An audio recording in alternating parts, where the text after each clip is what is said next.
Some people treat ads like a violation of their constitutional rights, like their descendants fought and died on Iwo Jima for ad-free viewing. I don't mind commercials because they break up the show. I watched the entire first season of House of Dragon without even blinking. And when streaming services edit out like the intros and credits, I don't even know how many episodes I watched. I feel like I'm in a casino with no clocks on the walls. Every Hulu subscription ought to come with a pack of adult diapers. And commercials really did just give you a time to use the bathroom, maybe your sibling refilled the snacks and your dad made another highball to cope with the fact that his son is more interested in SpongeBob than schoolwork. Sorry, Papa. But it's funny how in the past, all kids would watch the same commercials. It was sort of like the elementary school version of the water cooler talk. Hey Jamie, you catch that G.I. Joe commercial after Courage the Cowardly Dog? I know, can you believe it's got Kung Fu action grip? But people actually used to like ads. That's why you see those YouTube videos full of 80s and 90s commercials. That is not going to exist for Generation Z, and that might be the biggest tragedy for the youth of today. It's not climate change, the housing crisis, or the worsening economic situation. No. They won't be able to sit back and watch compilation videos of assholes trying to sell them stuff. Poor souls. So many stupid commercials are just burned into my memory. One of my favorite ads was a commercial for this collection of Shirley Temple movies. And then there was Zoo Pals, which was just a bunch of paper plates in the shape of animal faces. Some Skittles commercial featuring a creepy Peter Pan who I wouldn't trust alone with children about to have an orgasm over berries and cream. And I know I'm just romanticizing commercials, but there was no way around them on TV. It was total Stockholm Syndrome. I don't care how many times I get hurt, I'm running right back.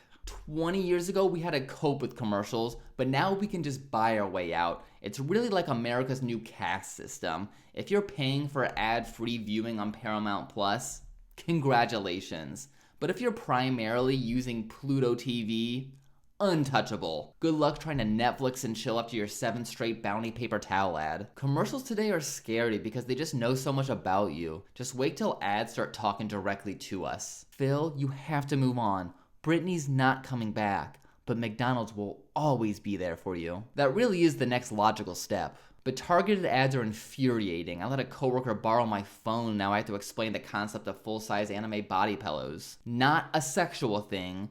I just crave human interaction. Before targeted ads, certain commercials aired on certain channels based on an assumption on who watches that channel. Like you might see a bunch of toy commercials on Cartoon Network, an ad for wine on the Oxygen channel, InfoWars sponsored Viagra on Fox News. Seriously, I never even saw a vacuum commercial until I stayed home from school sick watching The Price is Right. Have you ever seen those commercials on YouTube that are 30 minutes long? It's like some marketer failed out of film school and now this is their only opportunity to create their modern ShamWow Shakespeare. Everyone isn't staring at that skip button waiting for the nanosecond that we can tap it. Or there's those streaming services that only play 2 ads. Now that's some Guantanamo Bay level torture right there. Just watching 180 straight seconds of that same anti-vape ad that you watched 7 minutes ago. Please, I'll tell you where the bombs are. Just let me buy the premium subscription. For God's sake, it's only $3 extra a month.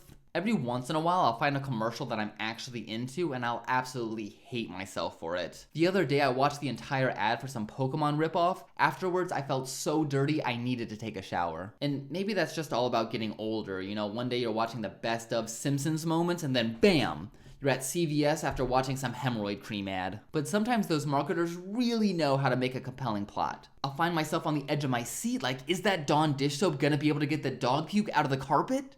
It does? And it's soft on hands? What? I have to admit that I do like jingles because I'm a moron simpleton. Jingles really do prove that brainwashing is possible. I have that J.G. Wentworth opera burned into my memory. Eat your heart out, Hamilton. I don't know who the 3rd US president was, but you can goddamn bet I know who has the meats. Jingles really are the human equivalent to a computer override. You could be getting mugged and start humming, and the mugger will respond with, State Farm is here. You're still gonna lose all your stuff, but it's pretty cool. Commercials really have come a long way. Commercials in the 50s used to be long, informative, with just a dash of sexism. GE powered ovens, powerful, efficient, and will keep your woman where she belongs. But now the content is the commercial. You think you're watching some TED Talk until the speaker claims that KFC cures cancer.